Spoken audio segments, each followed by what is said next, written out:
How you doing, YouTube? Matt, Massive Beer Reviews, back with yet another review. Little brown bag hobo style mystery beer coming at you. How about that? Yeah, this mystery beer, courtesy of Anthony. Thank you very much, brother. He sent me off a box of mystery beers, a couple non-mystery jams, and this is the second one I'm doing. The first one I did was a little can. This one comes in the proper brown bag variety. Yeah, sweet electrical tape. That's a new twist. Haven't seen that before. And that's that. I got a little burps going on right now. Mystery beers, what are they? They're beers that people wrap up like this. They send them to me. I open them. I drink them. I talk about them. Talk about the beer. Guess what kind of beer it is. What bits and pieces of it are floating around in this old noggin of mine, at least from the palate to where it shoots into my brain hole. And then sometimes I actually guess the beer. And sometimes I actually go into these with a preconceived notion. I am going into this one with that. He is from Ohio, and just the way this beer kind of looks to me, I think this is kind of I forget the name of the brewery, but they make Wolver and Siberian Night and all that stuff, and they do the gold foil tops. Now, I said that in the unboxing when I unboxed these beers, and people were like, "Where are you going to get that from? A gold foil top?" Okay.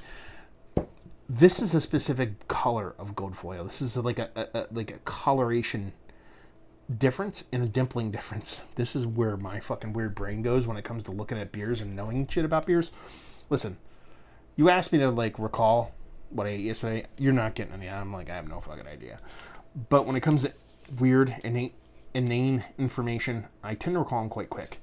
The coloration on this is quite different than, let's say, your Avery gold foil tops. It's a little bit kind of muted, paled out in color, like you drop the contrast out of it.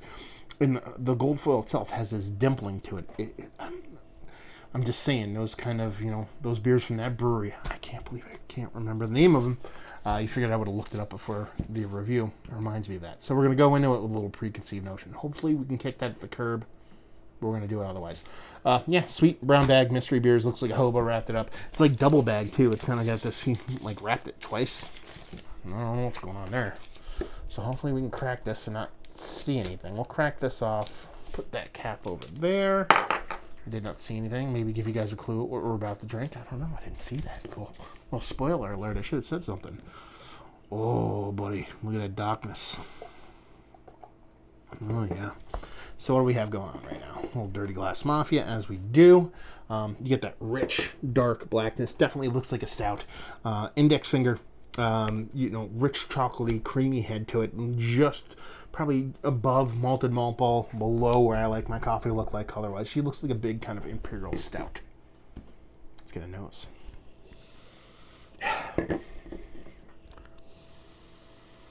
Rich spirit whiskey barrel. I wanted to go cognac, but it's not. It's a bourbon barrel. Big roasted malts. Dark chocolate's on the way. I'm getting like a raspberry cordial kind of candy. I talked about the grandma candies in the past where you kind of pull the candy out of the thing. You don't know what it is until you eat it and you want to get the peanut butter one. But then every now and then you get that kind of cherried one. Well, this is the raspberry version of that. It's like a raspberry liqueur cordial kind of thing. Rich dark chocolates, raspberry abounds.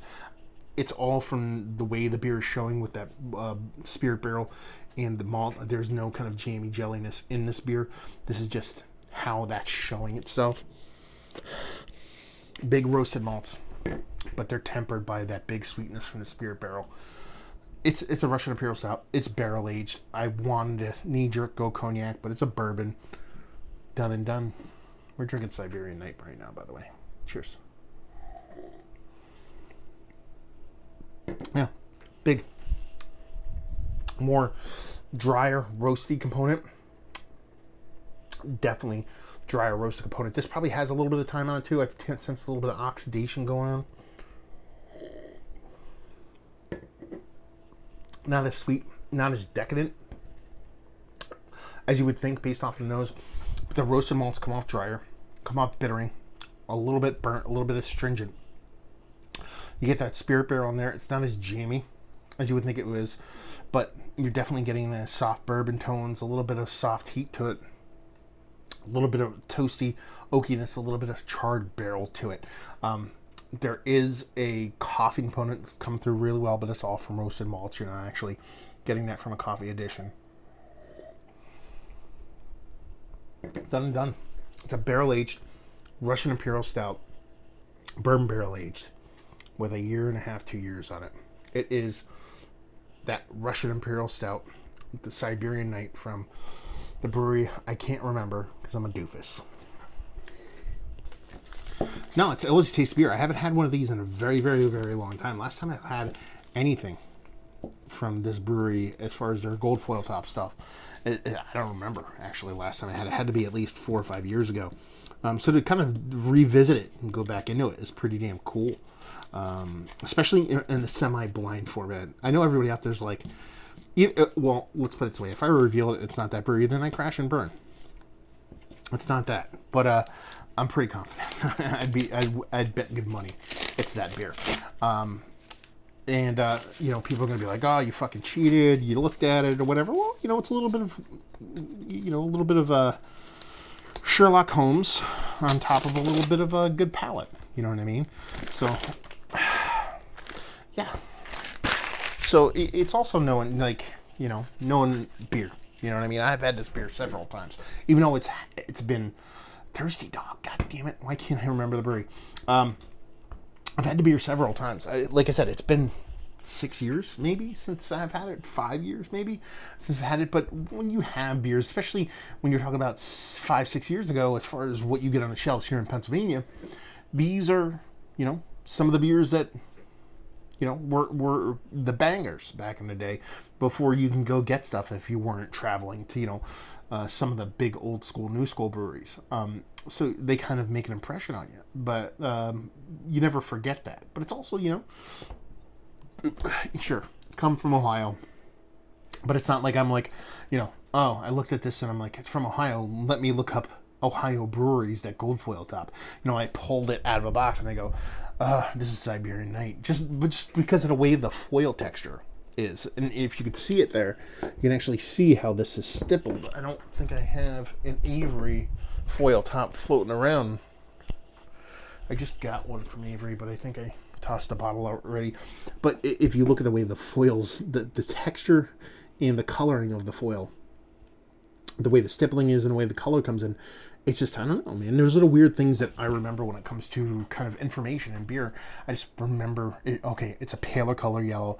It's not true gold, and it has this kind of textured stippling on it. And, once you open it up, and the second I cracked it and it started to fall in a glass, I'm like, this is a fucking Siberian Night.